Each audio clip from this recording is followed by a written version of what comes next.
Yeah, that's the silent welcome. Oh my god. Yeah, another video. Now, the current project is supposed to be the Smiths. Or Smith. Is it Smith? I think it's just Smith, this one. The Smith Sectric Auto Alarm Electric Alarms. That's the back of one of them. However, it's still in bits because I have kind of lost the plot a bit with it. So it's been a while. And to get myself back into it, whether I will actually do it after this video or not, probably not to be honest, but just to get myself back in the vibe and to prove this channel isn't dead, I will... Now I was going to do this. I was going to do a video on this Gentleman Special, which is a really, really nice... I love it. Look at this alarm from Argentina. It uses a design most likely based off a Young'uns W231 or something. I'm not, I can't remember the name of the movement. I'll open it up when I do a video on it. I just have this big button on the top. Look at that. That's almost a Kienzler sized button. Nice dial.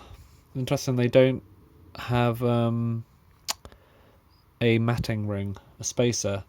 So instead of spending money on a ring around the dial and also on domed glass, instead they went for flat glass, no rim, but instead they made this, I think it's paper.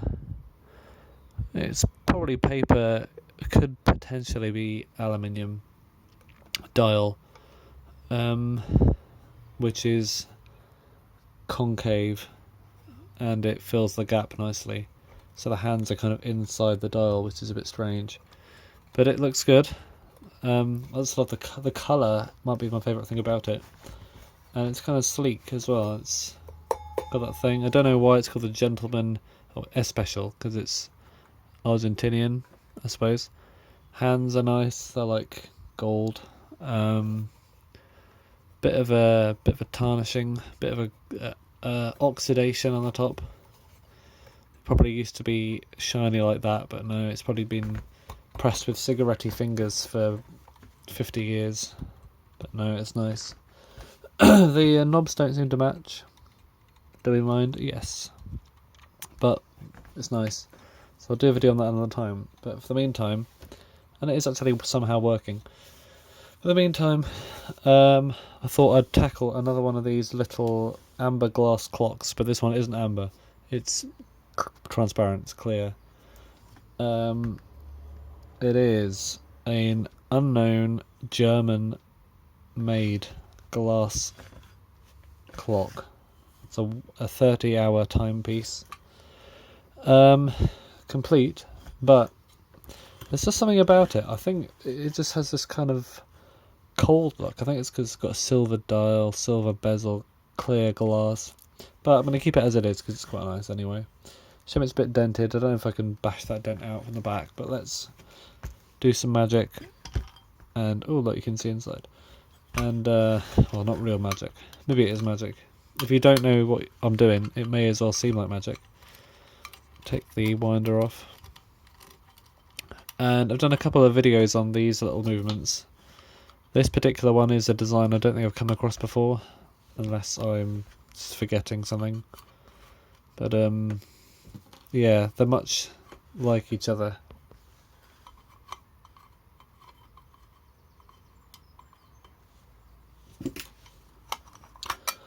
We've got these like nuts on the back. You can just unscrew with your finger and thumb. And the reveal shows that it is a movement design which I cannot identify. This is made in Germany on the back. Whoa. Just there. And yeah, there it is. Maybe you know the maker. Maybe you think, oh, it's a Fichte movement. It's a Kaiser. It's a Jaeger. It's a Peter. It's an HAC. It's a Young'uns. It's some other maker. I don't know. Kienzler. What haven't I said yet? Muller. or Müller, Mauter.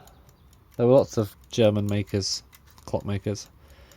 And there are some more that I can think of, but I'm not going to say them. As you can see, it could potentially work. It's not fully wound up, but it's just really dirty. So it could use a clean.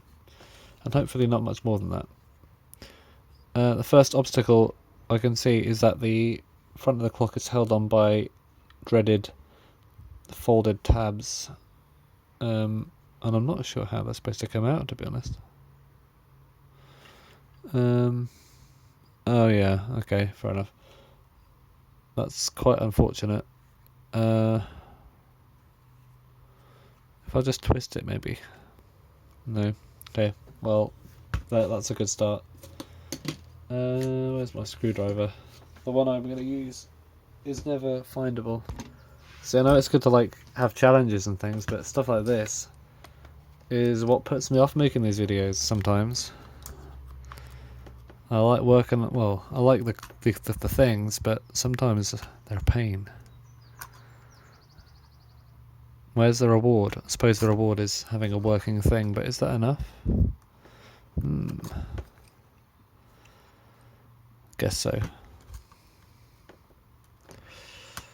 So I'm trying to unbend these tabs. As usual, the lighting is bad and you can't see what's going on.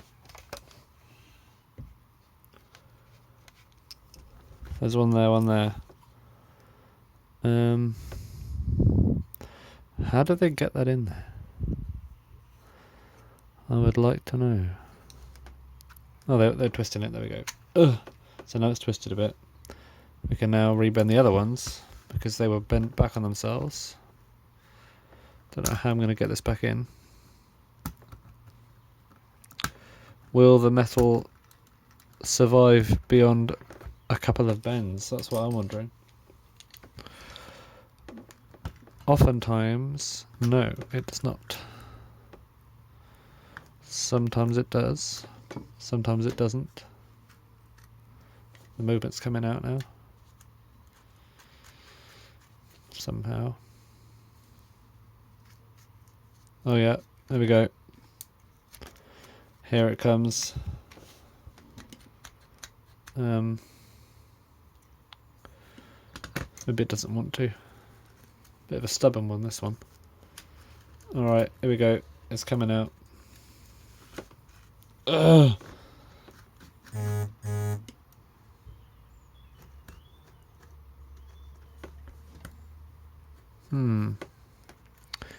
We're caught on the things, but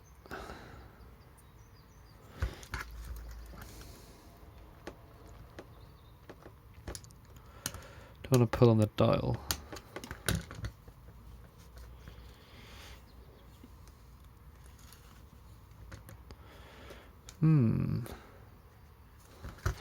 Yeah, these tabs need to really be bent.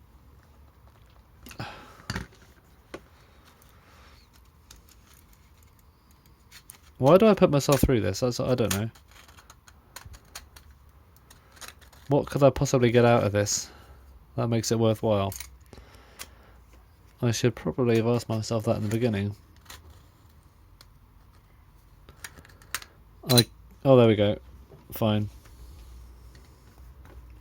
It may be frustrating sometimes, but actually that's no but. Can we get the hands off? Nice metal dial.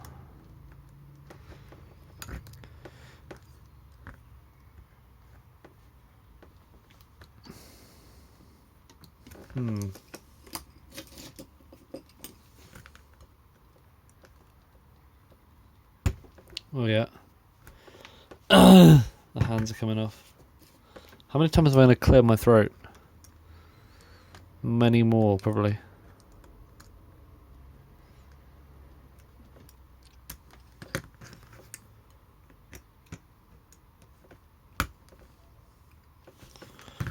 There we go, minimal damage. This tripod is... There we go, wasn't out properly. Now we can undo these folded tabs, and this is must probably one of the cheapest movements. Having all these folded tabs, couldn't bother putting screws in there. They just said, "Oh, let's just bend bits of metal so they snap off." And a lot of clock companies had that attitude towards attachment of dials onto movements.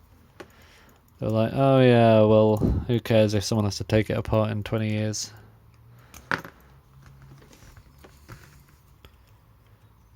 There we go. There we go. There we go. Although, because these movements are quite long-lived, maybe 20 years after they made them, they probably still have these parts in stock. You could maybe buy another dial pan. This is kind of oily. It should be silver, but it's got a kind of a sheen to it. I'll see if I can... Ooh, wow. I'll see if I can get that off later when I clean it, which I'm not looking forward to doing. Maybe I won't.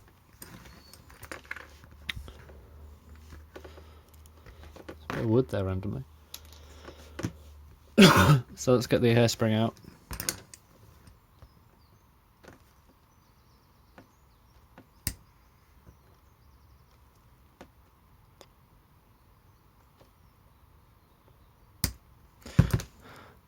I love it when it just doesn't come out. This movement is already annoying. Don't care who made it, they shouldn't have done.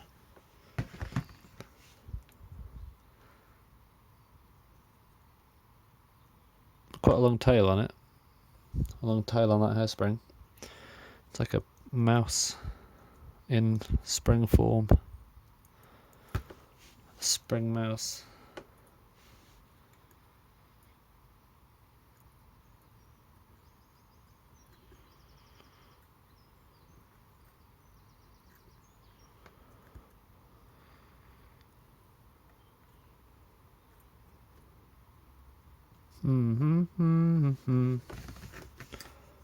If I had tweezers, it would be easier.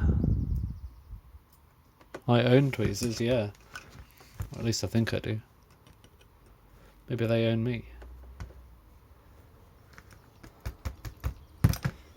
Son of a tweezer man. Oh, this is a dirty movement. Look at that balance pin. Why is my video quality so bad? That's because I'm zoomed in, isn't it?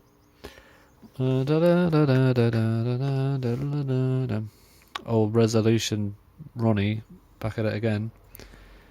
Oh, this actually has a proper click, so I can let it down as I would a normal movement and probably regret it because the key is small and the spring will break my fingers off.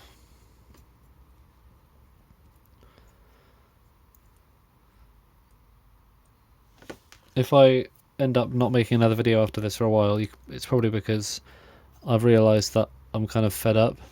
Not like I hate you all, but in a way that's like, oh, I'm not enjoying this as much as I used to. I'll probably have another burst of this clock hobby at some point, but this video is really just to say, oh, I'm not dead.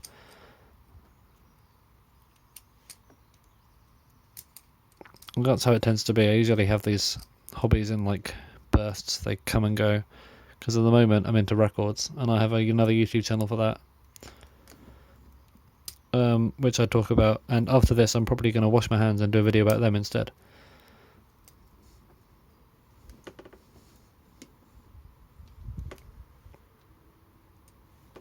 But today I'm gonna, oh no.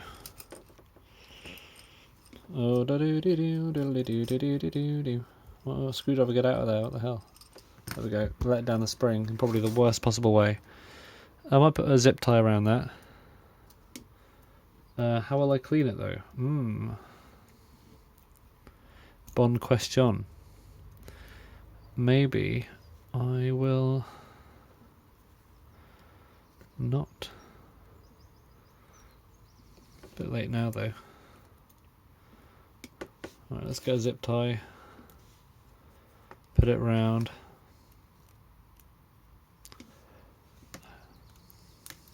Hope it doesn't snap under the spring. Paris in the springtime.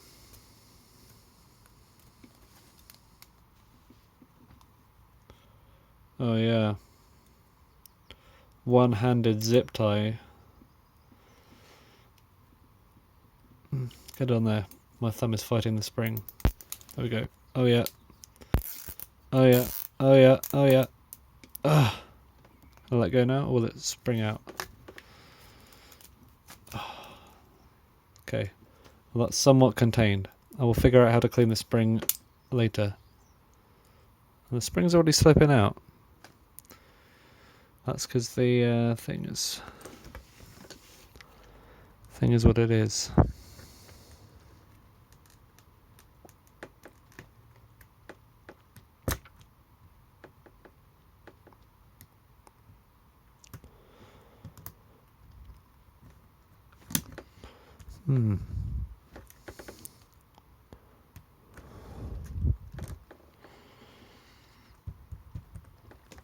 You really need another set of fingers for this.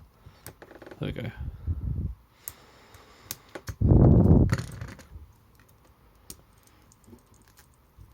So we'll at least get this disassembled in this video. Quite a delicate little balance wheel, that. Hope nothing happens to it.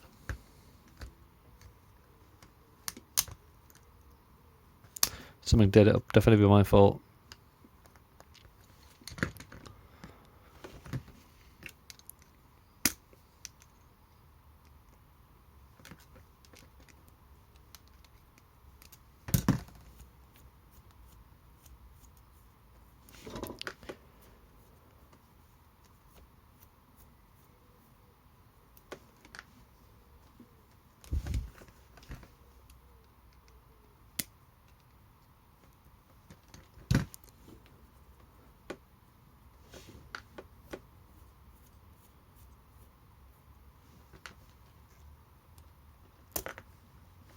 There we go, it's safely disassembled. Oh, a little skate wheel as well. Quite interesting. I don't know, there's something about this movement that's almost generic, but there are elements to it which is like, oh, okay, that's kind of different. I'll leave that on there, then I'll clean it another time. I'm going to wash my hands, but yeah, thanks for watching again. I still care about this stuff. I've always cared about the clocks and the designs and the movements and stuff like that, but when it comes to actually like working on them and cleaning them, it's great to know that I can bring life back to these things, but you know, sometimes it just gets frustrating. So I'm gonna, even though I've been taking a break for the last year anyway, basically on and off, I'm gonna take a break, and I will suddenly reappear when I regain my interest in this field. So thanks for watching. Also, probably because I haven't bought any ones in a while, and I've got too many, and I need to get rid of some. But I don't know what to get rid of because I still want to keep them all. Stuff like that. This stuff takes up space.